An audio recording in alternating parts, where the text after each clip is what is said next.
Hello students, एक बार फिर स्वागत है आपका आपके favourite YouTube channel Apex Academy, a way to achieve your aim. Last video में हमने बात की थी वैल्यूएशन ऑफ गुडविल के एक method, number of years purchase method, वर्षों की क्रय विधि। और इसमें हमने एक बेस स्टार्ट किया था, उस बेस का नाम था on the basis of FMP, यानी हम गुडविल की वैल्यूएशन कर रहे हैं फ्यूचर मेंटेनेबल प्रॉफिट के बेस पर, भविष्य में कायम रहने योग्य लाभ के आधार पर, जिसके दो नाम और हैं। वो दो नाम कौन कौन से हैं? एक्सपेक्टेड प्रॉफिट, आशान्वित लाभ। दूसरा नाम क्या है सर? दूसरा नाम है एक्चुअल एवरेज प्रॉफिट, वास्तविक औसत लाभ। मैं मेनली यहां पर एफएमपी वर्ड यूज करूंगा, फ्यूचर मेंटेनेबल प्रॉफिट। इसका फर्स्ट स्टेप मैंने लास्ट क्लास में आपको समझाया था, कैलकुलेशन ऑफ एडजस्टेड प्रॉफिट। उसके बारे में बात करते हैं, एक बार वापस थोड़ा सा शॉर्ट में रिपीट करते हैं। देखिए, हमने बात करी थी नेट प्रॉफिट बिफोर टैक्स। इस नेट प्रॉफिट बिफोर टैक्स को हम लेंगे, ये हमें गिवन होगा क्वेश्चन में। इसमें ऐड करना है अब नॉर्मल एक्सपेंसेस एंड लॉसेज, ऐसी हानियां जो असामान्य रूप से हो रही है, ऐसे खर्चे जो असामान्य रूप से होते हैं, अर्थात जिनका कोई सामान्य रूप नहीं है। जैसे कोई सट्टे का लाभ हानि हो गया, इस टाइप के कोई लाभ हानि वगैरह है, तो जो हानि है, जो खर्चे हैं, उन्हें तो हमें यहाँ ऐड करना है, बशर्ते कि वो पहले से ही डेबिट किए गए हो किसमें, पीएनएल में। अगर पहले से पीएनएल में डेबिट कर दिए तो हमें यहाँ पर उनको दोबारा री ऐड करना है। Increase in current assets, CA means current assets, current assets की वैल्यू में कोई इंक्रीज होता है तो उसको यहाँ ऐड करना है। डिक्रीज इन करंट लायबिलिटीज, अगर करंट लायबिलिटीज की वैल्यू में कोई कमी हो रही है तो उसे भी हमें ऐड करना है। ये सब ऐड करना है और इसके वाइस वर्सा, इसके ठीक विपरीत हमें इनको क्या करना है, लेस करना है। देखिए क्या क्या है, अब नॉर्मल इनकम एंड गेन्स, वहां से एक्सपेंसेस एंड लॉसेज को हम ऐड कर रहे हैं, तो ऑब्वियसली इनकम एंड गेन्स को हम क्या करेंगे भाई, ऑब्वियसली क्या लेस करेंगे हम, इनकम एंड गेन्स। कौन से? जो अब नॉर्मल है, जो असामान्य है, बशर्ते वही शर्त यहाँ पर जो ऊपर थी, ऊपर था डेबिटेड इन पीएनएल, नीचे क्या है, क्रेडिटेड इन पीएनएल, जो पीएनएल में क्रेडिट हो रखे हैं उन्हें। और decrease in current assets, increase in current liabilities, इनको हमें क्या करना है, लेस करना है। लास्ट क्लास में भी मैंने पीएफटी, पीबीडी और income from non trade investment पर स्टार बनाया था, और उसमें बताया था मैंने, क्या बताया था, पीएफटी के बारे में आपको ये कहा था मैंने, अगर यहाँ पर बिफोर टैक्स लिया आपने तो यहाँ पीएफटी को एडजस्ट करना है। लेकिन अगर यहाँ नेट प्रॉफिट आफ्टर टैक्स ले लिया तो फिर हमें यहाँ पर पीएफटी को लेस करने की जरूरत नहीं पड़ेगी। पीबीडी के बारे में भी मैंने बताया था, क्या बताया था, जिस साल से रिलेटेड है उस साल में अपने को इसको एडजस्ट करना है। Income from non trade investment, इसके बारे में बताया था, इन्वेस्टमेंट हमारे पास दो प्रकार के होते हैं, एक होता है ट्रेड इन्वेस्टमेंट, एक होता है आपके non trade investment. Trade investment व्यापारिक विनियोग, जो व्यापारिक उद्देश्यों के लिए किए जाते हैं, और नॉन ट्रेड इन्वेस्टमेंट कौन से होते हैं आप खुद बता सकते हो, मैं बोल रहा हूं, ध्यान दीजिए। क्या होते हैं नॉन ट्रेड इन्वेस्टमेंट? ऐसे विनियोग जो व्यापारिक उद्देश्यों के लिए नहीं किए गए, वो है नॉन ट्रेड इन्वेस्टमेंट, यानी गैर व्यापारिक विनियोग जिन्हें हम बोलते हैं।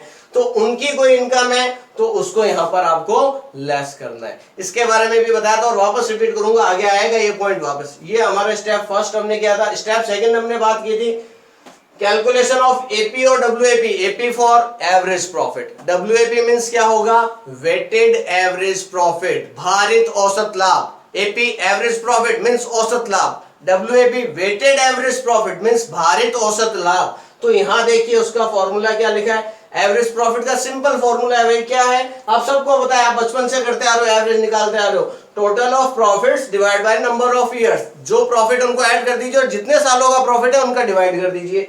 और वेटेड एवरेज का प्रॉफिट क्या है, फॉर्मूला क्या है वेटेड एवरेज प्रॉफिट का, वो ये है टोटल ऑफ प्रोडक्ट्स। देखिए प्रोडक्ट्स लिखा है, गुणनफलों का योग divide by total of weights, भारों का योग। समझ आ रही है बात? अब गुणनफल क्या मतलब क्या है वो नीचे बताया, प्रोडक्ट का मतलब क्या है, प्रॉफिट को मल्टीप्लाई कीजिए वेट से, वेट होगा 1 2 3 4 5, जो सबसे लेटेस्ट ईयर होगा, जो सबसे करंट ईयर होगा, मोस्टली हम उसी को सबसे हाईएस्ट वेट देते हैं। क्लियर है ये बात?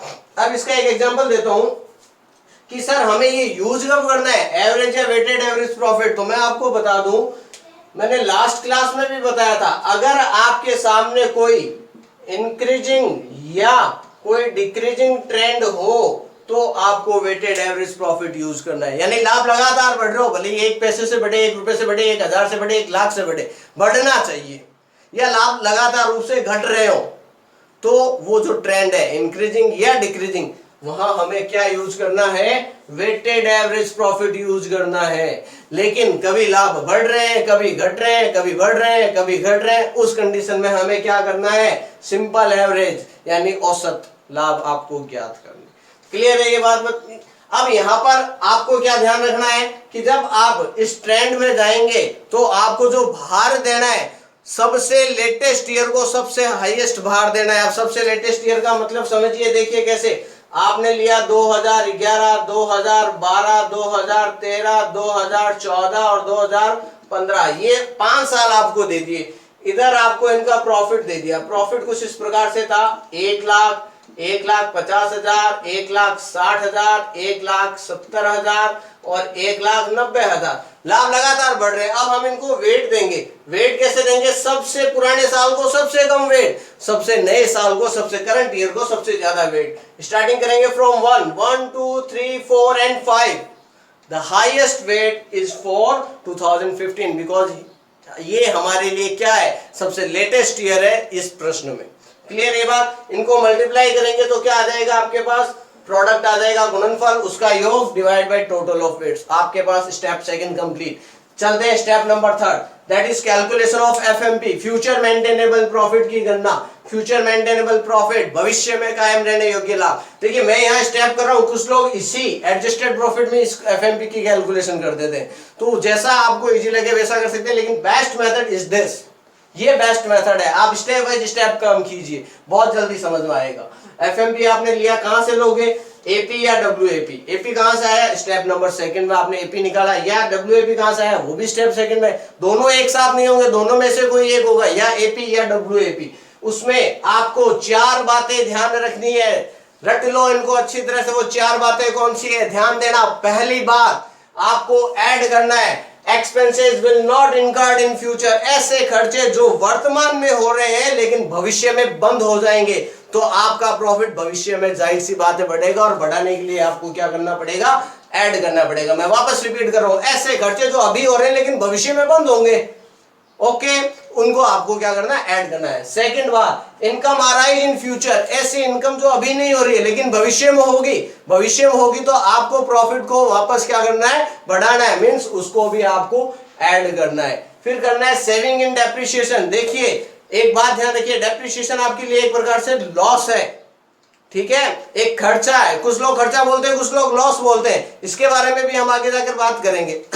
तो अगर वो बचत हो रही है, उस डेप्रिसिएशन में कमी हो रही है, तो जाहिर सी बात है हमारा लाभ क्या होगा, बढ़ेगा। जब लाभ बढ़ेगा तो हमने उसको भी क्या करना है, ऐड करना है।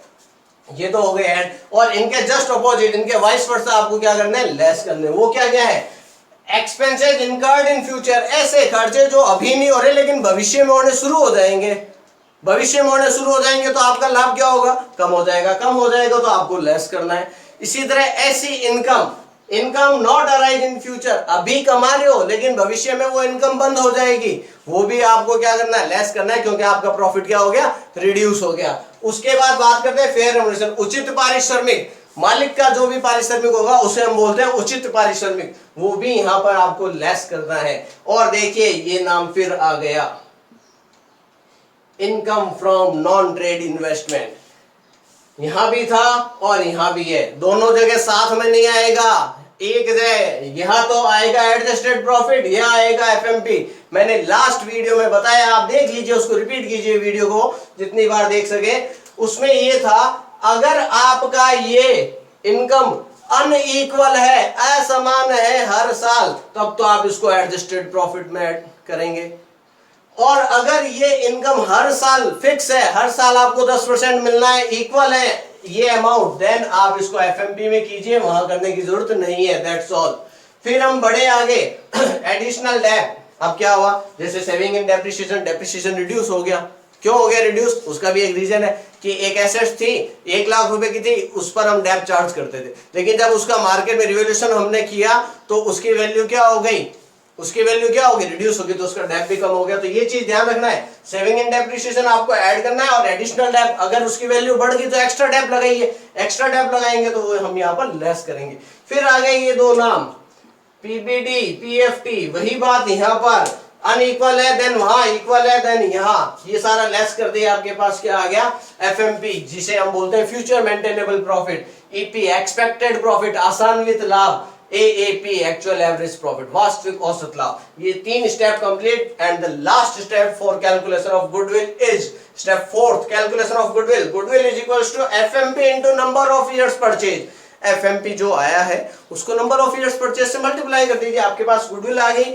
ये आपका एक मेथड और एक बेस कंप्लीट हो गया। अभी इसी मेथड में हम बात करेंगे सेकंड बेस की। वो सेकंड बेस क्या है? वो है सुपर प्रॉफिट, जो मैं पहले बता चुका हूं, उसको हम नेक्स्ट वीडियो में पढ़ेंगे। आपको हमारा ये वीडियो कैसा लगा? अच्छा लगा, मजा आया? लाइक कीजिए, दबा के लाइक कीजिए और हमारे YouTube चैनल को सब्सक्राइब कीजिए।